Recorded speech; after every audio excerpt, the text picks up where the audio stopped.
Gentlemen, good evening. Is it good evening? Yeah. Is evening, isn't it? Good evening, ladies. You alright? You're not playing musical chairs, are you? We'll play that in a minute. Alright? We take the chairs away one by one. And stack them up. Alright, good evening, ladies and gentlemen. Welcome to Woodley and Stort. My name's Richard. I'm your skipper. A little safety brief before we depart for our cruise. First of all our safety equipment on board has been inspected by the Maritime and Coast Guard Agency and meets their required standard for this type of river. Okay, that's all our fire extinguishers. We have 2 at the front on either side of the boat. We've got 4 to the rear. All our life rings, which are on the right. And our first aid kit, if we need it, is in that locker by the stairs as you come onto the boat. Okay, first of all, can I please ask you not to stand on the chairs or dance on the chairs while we're cruising along? Alright, any dancers on here? Yes. So you can't do it until you get off. Alright, so no dancing on the boat. In the event one of you falls overboard, then we've got life rings on the roof. Myself, a member of the crew, which is Mark, will throw your life ring. Ladies and children, we'll pick you up straight away. Gentlemen, there's a telephone number on that ring. Give that number a call. Alright, and someone will eventually come and pick you up. Oh, the canoes are gone now, so I don't know who's going to pick you up. Now we will pick you up. If we do need to evacuate the boat, our emergency exits, we have 2 at the front there, and we've got 3 to the rear. Or basically any window I can get you all off on. Yes, sir. No, there's no looking out the windows. Okay. Anyway, children amongst us, I'm quite happy for them to kneel on the chairs if they want to look out the windows. Okay, you can kneel on the chairs if you like. All right, but no standing on the chairs. All right, yeah, got a couple of toilets in the rear if you haven't already used them. The bar is open. Bar is open. We'll turn the music up. We are going to go for a lock, so. If I can ask the children, keep your hands inside while we're in the lock, because we do get quite close to the wall. Okay? Enjoy your cruise and thank you very much. Thank you. Hooray! Hooray! More! Hooray! Louder! Well, I'm going to hand you over to little tour guides at the back here. They're going to talk to you about the river trip and point out some interesting places and facts about the river. So thank you very much. Thank you.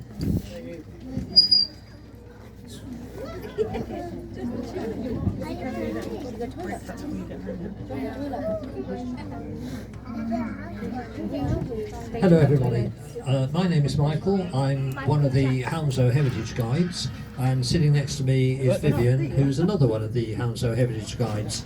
We're both, in fact all the Heritage Guides are volunteers, and we've just come to tell you a little bit about the canal today. This is a canal. It's actually a river. It's the River Brent, which is about 18 miles long, starts somewhere near Hendon. It's actually the confluence of 2 rivers, the Motton Brook and the Dollis Brook, and then it's called the Brent after that, and it exits onto the Thames just behind us. And you might wonder why Brentford has a canal in the first place. It isn't because anybody wanted to go to Brentford, or they wanted to get away from it, although lots of people did. The main reason was because the industrialists in the West Midlands in the 1700s wanted to get their industrial goods to their customers in the south of England. Now, that we didn't have any roads in those days, we had cart tracks. That was the best we could do, because the Roman roads had fallen into disuse. So you had a horse and cart to carry your goods. Well, if you were carrying ceramics or china or something valuable like that, and you put it in a horse and cart, by the time it had run over the rough roads for about 100 miles or so, delivered to its destination, it probably wasn't in one piece anyway. So you needed something smoother. So best of all, better than that was a river, but better than a river was a canal. And in the 1700s we had canals being built all over the place. We had them in the West Midlands, and the method of getting your goods down to London in those days was the Coventry Canal going south to Braunston Junction, which is about 95 miles or so from here, and then to down the Oxford Canal to the River Thames, and then on the River Thames to London. The River Thames is not very good for navigation. There's too much water in the winter, not enough water in the summer. They didn't have any locks in those days. They had lots of weirs, which were dangerous to go over, And it's also a long way round, because if you look at a map you'll find the River Thames goes round two sides of a square. So it's decided we needed a more direct route to London. So William Jessup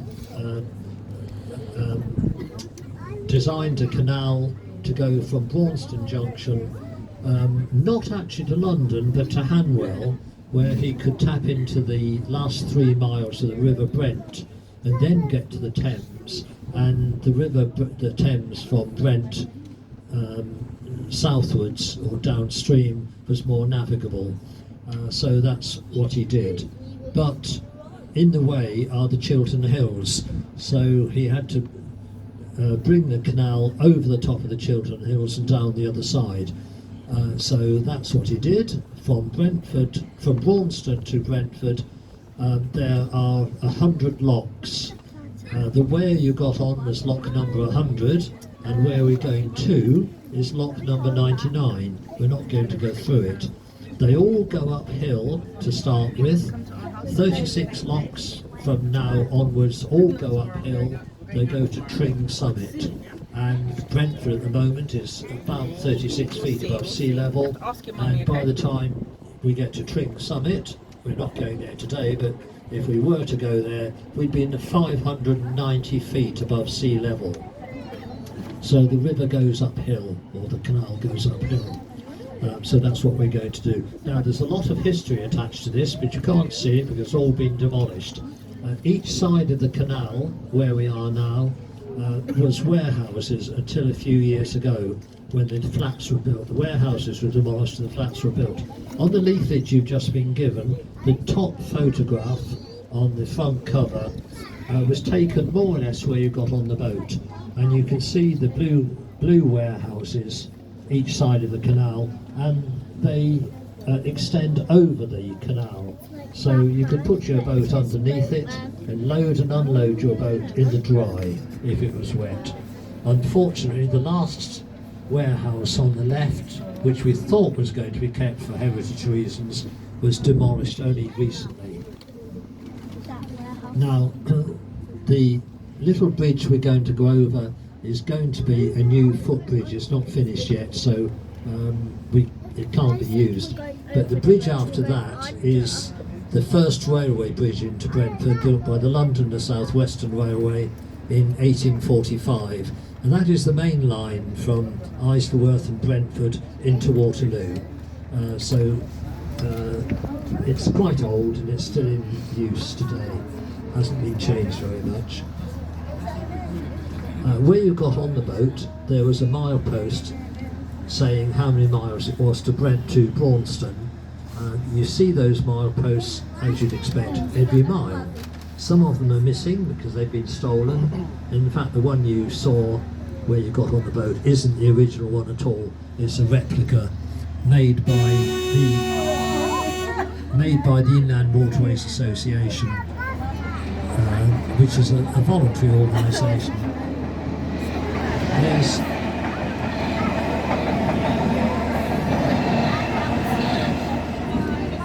well, just to prove it's a railway bridge, that's a train going over the top of it now. You thought you'd find a quiet spot. The whole boat seen him.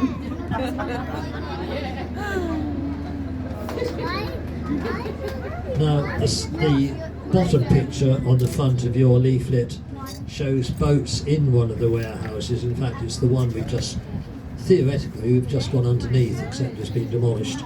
And on the right of the picture you can see some barrels. They're full of Rose's lime juice, and Brentford imported Rose's lime juice, and it was taken upstream or up the canal to their works near Southall. And on the left hand side of the same picture there's a door in the warehouse, and you can just see the red lorry. It's Dewhurst, the butcher's lorry, and they used to load their goods here as well. This was all fields at the time this canal was built around here. On the right hand side was cement works, the Blue Circle Cement. Of course that made a vast amount of dust and dirt, but it was an industrial area. But all that's left now is a cream coloured wall and two rings which you can see inside it. That, of course, is where they used to tie their boats up to load them with cement. But the cement works, they still exist, but they've moved now to the River Thames. The bridge we're about to go under is the Great West Road. Now, before the First World War, Brentford had narrow streets, horses and carts clogging it up, horse-drawn tramways, and later on electric trams. But the streets were narrow, they were very congested, and it was decided that Brentford needed a bypass. So the road in the middle of the country was planned, and this is the road that was planned. It should have been built before the First World War, but the war came first, and then it wasn't opened until the 1920s. But this is one of the original bridges of the Great West Road.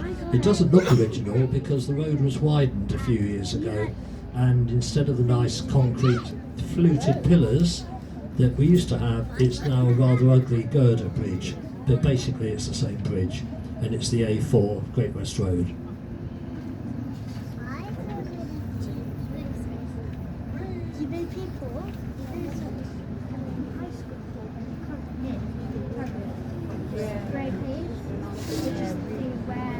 How do you know that?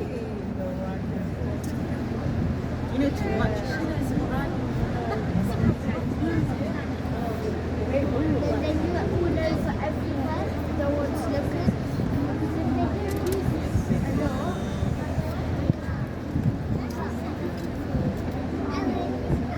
Now the building on the right hand side is not historic at all, it's only about 10 or 12 years old, and it was the national headquarters of Glaxo. Glaxo, Smith, Kline, Beecham's, Maclean's toothpaste, all those things. So they moved into this brand new headquarters a few years ago, and they've now just moved out of this brand new headquarters to somewhere else. I'm not sure where they've gone, I think it's Weybridge, but the building is now empty, looking for new owners. I think they've got somebody who's going to move in, but I don't know who they are. And then the field next to it is part of Boston Manor Park. And some years ago there was a national canal festival held in Brentford on that side of the canal. In order to get to it, the towpath is on the left hand side, so they had to build this brown footbridge to allow all the pedestrians to go from the towpath across the canal to get to the boats which are moored on that side. And if you walk over that bridge, you can go into the grounds of Boston Manor House and walk up to the house. It's not a grand stately house, it's very old, but it's worth looking round. It's just got some lottery money to restore it, and it looks very nice inside now.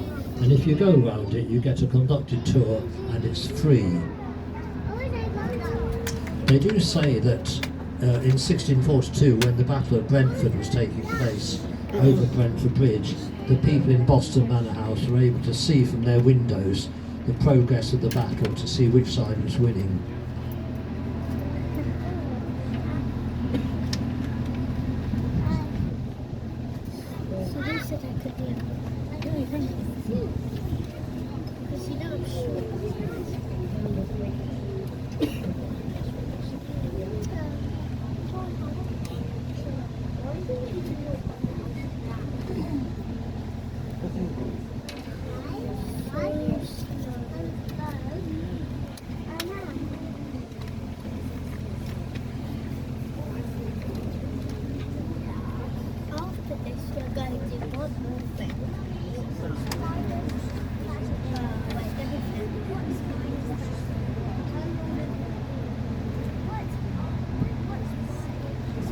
Are you free after this? Maybe.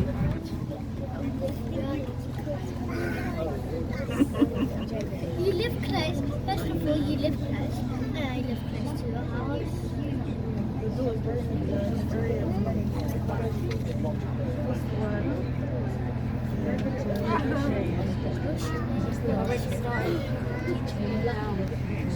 What are you doing after this? Are you free? She's like, are you free?